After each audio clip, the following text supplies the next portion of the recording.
I'm not saying you can't have a soulmate. I'm saying you're going about it all wrong. You don't find a soulmate. You create a soulmate relationship together. And I'm going to say it again. Oh, that was good, Abby. That was some bumper sticker shit right there. That was like, yeah. You don't find a soulmate. You create a soulmate relationship together. It is the truth. I think you can have many soulmates. It's all about what you create with another person. And as we grow and as we change, we create different things. We're capable of different things. What I was capable of in a love relationship when I was 25 and what I'm capable now in a love relationship in my late 50s is so different. I'm so much better at it. Of course I am, because it's a skill like anything else. Loving people is a skill, and I've gotten better at it over time. So instead of going in expecting or needing them to be a certain way, which is gonna set you up for disappointment eventually, going with an open heart. Going with a goal of co-creating your relationship. Instead of thinking about what you'd like in a soulmate, think about who you'd like to be in a soulmate relationship. Here's my questions that I talked about earlier, okay? Here we go. I got to remember them now. How do you want to show up? It's a good one.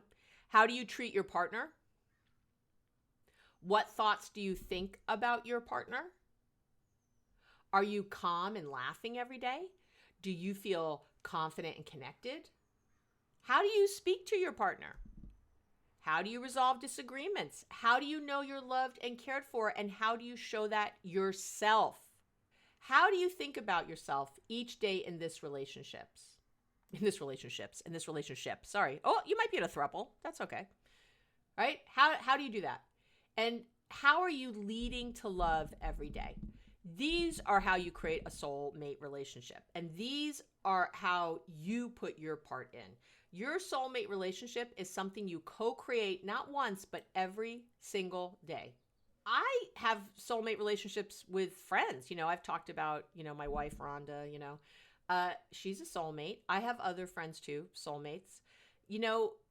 Deepening all of our relationships, showing up as whole, loving humans and loving ourselves, deepening our relationships with ourselves. That's how we create our soulmates. That's how we do that. No question. The world it's abundant with love and deep connection. Start with you and you're going to find that your soulmates are everywhere.